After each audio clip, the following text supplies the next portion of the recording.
আমি বেড়াতে যেতে ভালোবাসি, আমার হাজব্যান্ডের সামর্থ্য থাকার পরও কোনোদিন সে নিয়ে যায় না। স্বামী যদি ঘুরতে নিয়ে না যায় তাহলে সেটা স্বামীর ত্রুটি, কিন্তু কতটুকু ঘুরতে নিয়ে যাবে, স্ত্রী কতটুকু চায়, সেটা আমার ব্যাখ্যা সাপেক্ষ বিষয়। অনেক বউ আছে ডেলি চাইনিজ খেতে চায়, কদিন পরপরই তারা কক্সবাজার যেতে মন চায়। এখন তার এই চাওয়া পূরণ করা স্বামীর জন্য আবশ্যক কিনা? অবশ্যই না। কিন্তু যদি এরকম কঞ্জুস স্বামী হয় যে কালে ভদ্রে বছরে বছরে চলে যায়, তারপরও সে কোনোদিন একটু বাইরে কোথাও নেয় না, আল্লাহর দুনিয়াটা দেখতে নেয় না, বেড়াতে নেয় না, তার যে একটু ন্যূনতম দেখার শখ আছে এটা পূরণ করে না, এরকম কাঠঠোট্টা কিসিমের স্বামী যদি হয়, তো ইসলামের দৃষ্টিকোণ থেকে সেটাও নিন্দনীয় কাজ।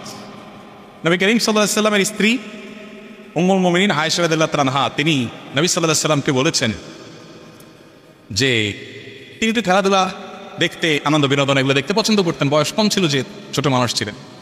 তো মসজিদে নববীতে, মসজিদ নববীর আগের রাতে ইথিওপিয়ান সাহাবিরা, নিগ্রো সাহাবিরা, তারা এক ধরনের খেলা খেলতেছিলেন। এই হাডুডুবা এই টাইপের কোনো খেলা হয়তো হবে, যে খেলাটা তাদের এখানে প্রচলিত ছিল, এরকম কোনো একটা খেলা তারা খেলতেছিলেন। তো তাদের যে খেলা, আমি টাইপটা বললাম জাস্ট বোঝার জন্য যে তাদের সাহাবি বা তাদের জাতীয় কোনো খেলা টেলা হবে এরকম কিছু। তো সেই খেলা যখন চলছিল, নবী করিম সাল্লাল্লাহু আলাইহি ওয়াসাল্লাম আয়েশা রাদিয়াল্লাহু আনহা সে খেলা দেখতে চেয়েছেন, তাকে বাসা থেকে নিয়ে বের করে আনছে। আনার পর নবী সাল্লাল্লাহু আলাইহি ওয়াসাল্লাম বসেছেন খেলা দেখার জন্য গ্যালারিতে, এবং আয়েশা রাদিয়াল্লাহু তাআলা যেহেতু মেয়ে মানুষ, তিনি যদি দেখেন অন্য কেউ দূর থেকে তাকালে দেখে ফেলবে তাকে, এই জন্য তাকে পেছনে বসাইছেন। পেছনে বসাইয়া নবী সাল্লাল্লাহু আলাইহি ওয়াসাল্লাম কাঁধে তাকে থুতনি রেখে খেলা দেখার জন্য বললেন। মানে গ্যালারি তো গ্যালারিতে আবার এটা ভিআইপি টিকি সিট আর কি, যে এখানে থুতনি রেখা আয়েশা রাদিয়াল্লাহু তাআলা পেছনে বসে দেখতেছেন। তাহলে দূর থেকে দেখা যায় কল্লা একটা মানুষ, যেখানে আরেকজন আছে বুঝবে না, তাহলে পটটাও রক্ষা হলো, আবার উনি একটু আরাম করে খেলাও দেখলেন।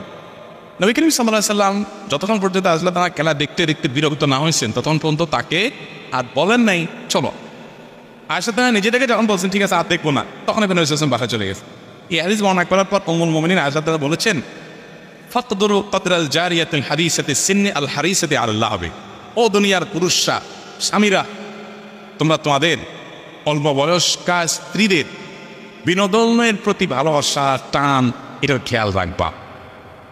নবী সাল্লাল্লাহু আলাইহি ওয়াসাল্লাম নবী হয়ে যদি এটা খেয়াল রাখছেন, তো তোমরা এরকম রাখিও। তোমাদের কি কাফনটা যদি হয়ে যাও যে না আমার সব দুনিয়ার মধ্যে কোনো টান টন নাই, এগুলো যেন না হয়। আবার এর মানে এই না যে আপনি হাদিসের আলোকে স্টেডিয়ামে গিয়ে আজকাল যেসব খেলা দেখে বেহায়াই ভাবে আপনি সেটা আবার জায়েজ মনে করেন না। এইটা হলো আপনার বাসার আশপাশে পোলাপান ক্রিকেট খেলতেছে, ব্যাডমিন্টন খেলতেছে, বাচ্চারা কিছু খেলতেছে, এটা আপনি দেখলেন, যেখানে পর্দার কোনো খেলা হলো না। এখন যে খেলা দেখার যে ব্যবস্থা আছে টেলিভিশনের বাইরে, এগুলোতে তো হারাম ছাড়া দেখার কোনো সুযোগই নাই, প্রায় আরাম দেখা চাও।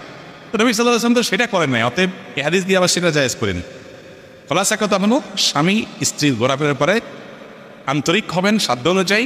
আবার স্ত্রীর ডেলি খাইতে চাইবেন আর ডেলি কদিন পর পর ঘুরতে যেতে যাবেন, সেটা